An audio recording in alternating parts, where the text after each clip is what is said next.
এবার দ্রুত গতিতে এগিয়ে আসছে ভারী বৃষ্টি। গত কয়েকদিন ধরে অসাদিশা গরম থাকলেও এবার কিন্তু কালো মেঘ ঘনিয়ে আসছে বাংলার বুকে। কিন্তু ঠিক কোন এলাকায় কালো মেঘ ঘনিয়ে আসবে এবং কোন দিকেই বা ভারী বৃষ্টি হবে তা নিয়ে এই ভিডিওতে আপনাদেরকে বিস্তারিতভাবে জানিয়ে দেব। আপনি ভিডিওটি অবশ্যই শেষ পর্যন্ত দেখবেন। ভিডিওটি ভালো লাগলে একটি লাইক করবেন, আর এইরকমই লেটেস্ট ও হেল্পফুল ভিডিওগুলি সবার প্রথম দেখার জন্য আমাদের চ্যানেলটিকে সাবস্ক্রাইব করে পাশের বেল আইকনটি বাজিয়ে দেবেন। চলুন এক নজরে দেখে নেওয়া যাক। আলিপুর হাওয়া অফিস আগেই বলেছিল বৃষ্টি হবে, শুধু বৃষ্টি নয় ঝড়েরও পূর্বাভাস দিয়েছিল। অক্ষরে অক্ষরে মিলে গিয়েছে সেই পূর্বাভাস। বিকেল হতেই কালো করে এসেছে আকাশ। ইতিমধ্যেই কয়েকটি জেলায় জারি হয়েছে লাল সতর্কতা। কিন্তু কতদিন ধরে চলতে পারে এই বৃষ্টি? আবহাওয়াবিদরা জানিয়েছে আজ দক্ষিণবঙ্গের সব জেলায় বৃষ্টি হবে। কালবৈশাখীর সতর্কতাও জারি করা হয়েছে। সেই সঙ্গে ঘন্টায় 50 থেকে 60 কিলোমিটার বেগে ঝড়ের বেগ হতে পারে।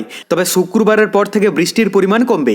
শেষ পাওয়া আপডেট অনুযায়ী হাওড়া, হুগলি, পূর্ব ও পশ্চিম মেদিনীপুরে কিছুটা অঞ্চলে লাল সতর্কতা জারি করা হয়েছে এবং কলকাতা, উত্তর ও দক্ষিণ 24 পরগনা জেলায় কমলা সতর্কতা জারি করা হয়েছে। তবে শুধু দক্ষিণবঙ্গ নয়, উত্তরবঙ্গের জেলাগুলিতেও বৃষ্টির পূর্বাভাস রয়েছে। শুক্রবার পর্যন্ত উত্তরবঙ্গের 5 জেলায় বৃষ্টি হবে। বিশেষ প্রভাব পড়তে পারে দার্জিলিং, জলপাইগুড়ি এবং কালিম্পংয়ে। তো এরপর আমরা যদি লাইভে বঙ্গোপসাগরের আপডেটটা দেখে নিই, তাহলে এখানে স্পষ্ট দেখতে পাওয়া যাচ্ছে যে বঙ্গোপসাগরে ঘূর্ণাবর্ত আর অক্ষরেখার জোড়া ফলায় ভারী বর্ষণের কিন্তু পূর্বাভাস রয়েছে পশ্চিমবঙ্গ এবং বাংলাদেশে। তো তার জন্য আমরা লাইভে দেখে নেব যে পশ্চিমবঙ্গ এবং বাংলাদেশে কোথায় কোথায় ভারী বৃষ্টির সম্ভাবনা রয়েছে, কোথায় হালকা বৃষ্টির প্রভাব থাকবে। সকালের দিকটাতে যা দেখতে পাওয়া যাচ্ছে, আমরা যদি প্রথমে পশ্চিমবঙ্গের দক্ষিণবঙ্গের এলাকাগুলোর কথা বলি, তো এখানে কলকাতাতে সেরকমভাবে ইফেক্ট না থাকলেও বর্ধমান, বাঁকুড়া, কৃষ্ণনগর, বোলপুর, জামালপুর, এদিকে বহরমপুর, মুর্শিদাবাদ এই সমস্ত এলাকাগুলোতে কিন্তু ভালোই বৃষ্টির সম্ভাবনা রয়েছে। বেশি ইফেক্ট থাকতে পারে বোলপুর, কৃষ্ণনগর এই সমস্ত এলাকাগুলোতে। আর যেগুলোতে মোটামুটি পরিষ্কার আবহাওয়া থাকবে তার মধ্যে এখানে পুরুলিয়া, জামশেদপুর, চাকুলিয়া, খড়গপুর, চন্দ্রকোনা, কোলাঘাট এবং কলকাতাতে মোটামুটি পরিষ্কার আবহাওয়াই দেখতে পাওয়া যাচ্ছে সকালের দিকটাতে। এখানে হলদিয়াতেও কিন্তু কিছুটা হালকা ইফেক্ট দেখতে পাওয়া যাচ্ছে। উপরের দিকে আমরা যদি উত্তরবঙ্গের আপডেটটা দেখে নিই, তো উত্তরবঙ্গের মধ্যে দার্জিলিং থেকে শুরু করে কালিম্পং, কার্শিয়ং, জলপাইগুড়ি, আলিপুরদুয়ার, কোচবিহার, মোটামুটি উত্তরবঙ্গের সমস্ত এলাকার আবহাওয়াতে মেঘলা আকাশ থাকবে। সেই সঙ্গে হালকা বৃষ্টির প্রভাব দেখতে পাওয়া যাচ্ছে। যদিও এখানে ভারী বৃষ্টির সম্ভাবনা নেই, তবে হালকা ইফেক্ট থাকবে।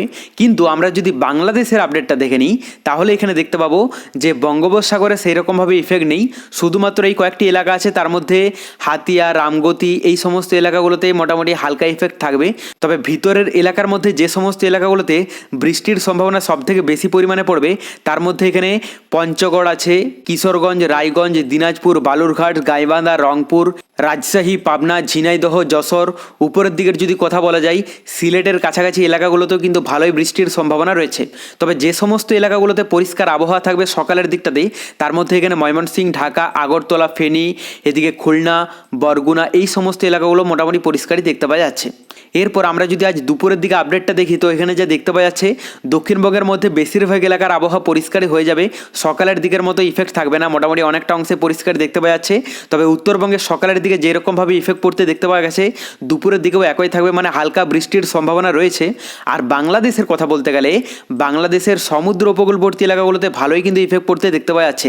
যেহেতু বঙ্গোপসাগরের এই অংশে বৃষ্টির একটা আভাস ভালোই পরিমাণে দেখতে পাওয়া যাচ্ছে পড়তে, এর ইফেক্টটা বিশেষ করে বাংলাদেশের দিকেই কিন্তু ঢুকছে, যার প্রভাবে বঙ্গোপসাগরের ইফেক্টটা ভালোই থাকবে। মোটামুটি বরগুনা, বরিশাল, পটুয়াখালী, এদিকে চট্টগ্রাম, ফটিকছড়ি, মানিকছড়ি, ফেনী, সেই সঙ্গে কক্সবাজার, কুতুবদিয়া এই সমস্ত এলাকাগুলোতে কিন্তু ভালোই বৃষ্টির সম্ভাবনা দেখতে পাওয়া যাচ্ছে এবং এখান থেকেই কিন্তু ভিতরের এলাকাগুলোতে ঢুকতে দেখতে পাওয়া যাচ্ছে, যার মধ্যে বিশেষ প্রভাব থাকবে কুমিল্লা, চাঁদপুর, ঢাকা, এদিকে আগরতলা, সেই সঙ্গে কিশোরগঞ্জ, টাঙ্গাইল।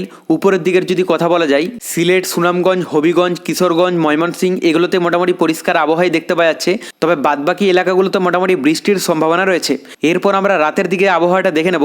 তো এখানে দক্ষিণবঙ্গের আবহাওয়াতে যা দেখতে পাওয়া যাচ্ছে, দুপুরের দিকে অধিকাংশ এলাকার আবহাওয়া পরিষ্কার হয়ে যাবে আর রাতের দিকেও সেরকমভাবে প্রভাব পড়বে না। তবে উত্তরবঙ্গের মধ্যে কিছুটা হালকা ইফেক্ট থাকবে, পরিমাণে অনেকটাই কিন্তু কমে যাবে প্রভাব। আর এদিকে বাংলাদেশের কথা বলতে গেলে, যেরকমভাবে দুপুরের দিকে পড়তে দেখা গিয়েছিল, রাতের দিকে অনেকটা অংশেই কিন্তু কমতে দেখা গেছে। তবে কিছুটা ইফেক্ট থাকতে পারে চট্টগ্রাম, ফটিকছড়ি, মানিকছড়ি, কক্সবাজার, টেকনাফে। আর এদিকে উপরের দিকের মধ্যে সিলেটের কাছাকাছি এলাকাগুলোতে হালকা ইফেক্ট থাকবে। তবে বাদবাকি বেশিরভাগ এলাকার আবহাওয়া পরিষ্কারই হয়ে যাবে।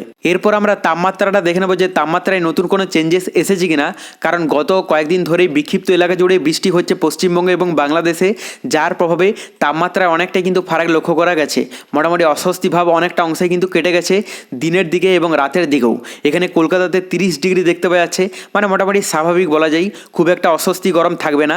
এবং বাদবাকি দক্ষিণবঙ্গের বেশিরভাগ এলাকার তাপমাত্রা থাকতে পারে 30 থেকে 33 ডিগ্রির মধ্যে।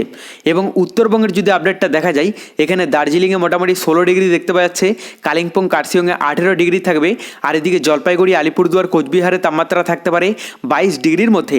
বাংলাদেশের কথা বলতে গেলে সমুদ্র উপকূলবর্তী এলাকা এবং ভিতরের এলাকার মধ্যে বেশিরভাগ এলাকার তাপমাত্রা থাকতে পারে 24 ডিগ্রি থেকে শুরু করে 25-26 ডিগ্রি পর্যন্ত।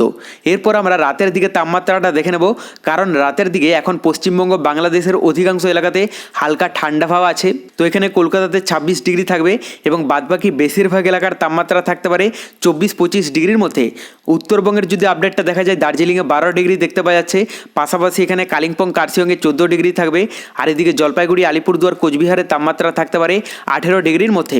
বাংলাদেশের কথা বলতে গেলে সমুদ্র উপকূলবর্তী এলাকা এবং ভিতরের এলাকার মধ্যে অধিকাংশ এলাকার তাপমাত্রা থাকতে পারে 19 ডিগ্রি থেকে শুরু করে 20-21 ডিগ্রি পর্যন্ত। তবে ঢাকাতে একটু বেশি থাকবে, 23 ডিগ্রি সেলসিয়াস। তো এরপর আমরা আগামীকালের আপডেটটাও দেখে নেব। তো আগামীকাল সকালের দিকে দক্ষিণবঙ্গের এলাকাগুলোর কথা বলতে গেলে মোটামুটি দক্ষিণবঙ্গের কোথাও বৃষ্টির সম্ভাবনা দেখতে পাওয়া যাচ্ছে না, সম্পূর্ণ এলাকার আবহাওয়া পরিষ্কার হয়ে যাবে। উত্তরবঙ্গের যদি আপডেটটা দেখা যায়, এখানে দার্জিলিং কালিম্পং কার্শিয়ংয়ে কিছুটা হালকা ইফেক্ট থাকলেও বাদবাকি এলাকাগুলোর আবহাওয়া পরিষ্কারই দেখতে পাওয়া যাচ্ছে। আর বাংলাদেশের মধ্যে সমুদ্র উপকূলবর্তী এলাকা আছে, যার মধ্যে কিছুটা ইফেক্ট থাকতে পারে কুতুবদিয়া, কক্সবাজার, টেকনাফে। আর উপরের দিকের কথা বলতে গেলে মানে ভিতরের এলাকাগুলোর মধ্যে বেশিরভাগ এলাকার আবহাওয়া কিন্তু পরিষ্কারই হয়ে যাবে, কোথাও কিন্তু বৃষ্টির সম্ভাবনা নেই। যেরকমভাবে আজ ইফেক্ট থাকবে পশ্চিমবঙ্গ সহ বাংলাদেশে, কিন্তু আগামীকাল সেরকমভাবে ইফেক্ট নেই, বিশেষ করে সকালের দিকটাতে। দুপুরের দিকটা আমরা যদি দেখে নিই, দুপুরের দিকের মধ্যে পশ্চিমবঙ্গ সহ বাংলাদেশের অধিকাংশ এলাকার আবহাওয়া পরিষ্কারই দেখতে পাওয়া যাচ্ছে।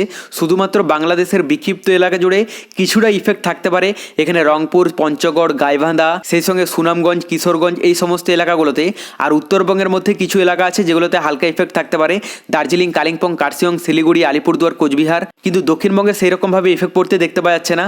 আর বঙ্গোপসাগরের আপডেটটা বলতে গেলে বঙ্গোপসাগরে সেই রকমভাবে ইফেক্ট নেই। রাতের দিকটা আমরা যদি দেখে নিই, রাতের দিকে পশ্চিমবঙ্গ সহ বাংলাদেশের প্রায় 90% এলাকার আবহাওয়া পরিষ্কারই হয়ে যাবে।